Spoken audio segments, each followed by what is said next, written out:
नमस्ते सर्वांना, उज्ज्वला जर्नी या माझ्या छोट्याशा ब्लॉगमध्ये माझ्या यूट्यूब फॅमिलीचं स्वागत करते।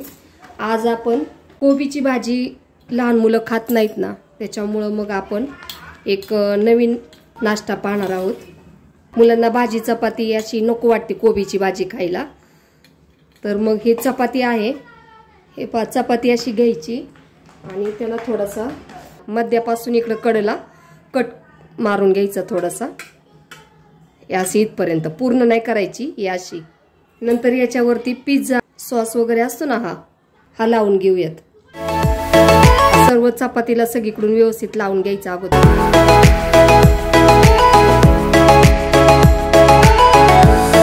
मुलांना टोमॅटो केचप जर आवडत असेल तर ते सुद्धा याच्यात लावलं ना तरी चालेल, जे आवडीचा सॉस आहे त्याच्यात तो लावा।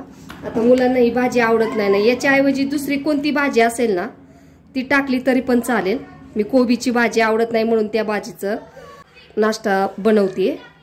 ते बघा असं लावून घ्यायचा,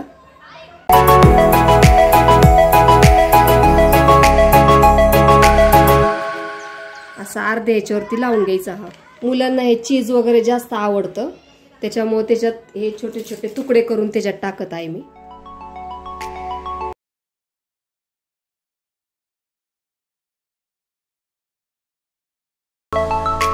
हे आपण फोल्ड करून घेऊयात।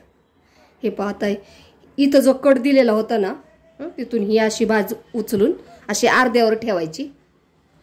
ही अशी पूर्ण अशी जरा प्रेस करायची याच्यावरती, पुन्हा हा अर्धा भाग याच्यावरती घ्यायचा, हे असा पॅक। त्याच्यानंतर मग हा जो शिल्लक राहिलेला आहे ना याच्यावरती घ्यायचा। बरोबर त्रिकोण गडी अशी झाली पाहिजे, म्हणजे ते आपल्याला ते तव्यावर भाजायचं आहे ना, त्याच्यामुळे ते पूर्ण निसटणार नाही या हिशोबाने। हे बघा असं थोडंसं तेल टाकून घेते। तुम्ही तूप बटर काही टाकू शकता, जे मुलांना आवडेल ते। मी तेलच टाकत आहे आणि हे बघा असं शेकून घ्यायचंय, मस्त बारीक गॅसवरती शेकून घ्यायचं। खूप छान होतंय कडक, असं खरपूस भाजून घ्यायचं असं कडक, मग खायला सुद्धा मस्त लागते। तुम्ही अशाच पद्धतीने करून मुलांना देऊ शकता, तुम्ही खा। खूप छान टेस्टी असा हा नाश्ता होतो। माझा व्हिडिओ कसा वाटला तुम्हाला? व्हिडिओ आवडला असेल तर लाईक शेअर आणि सबस्क्राईब करायला विसरू नका। धन्यवाद।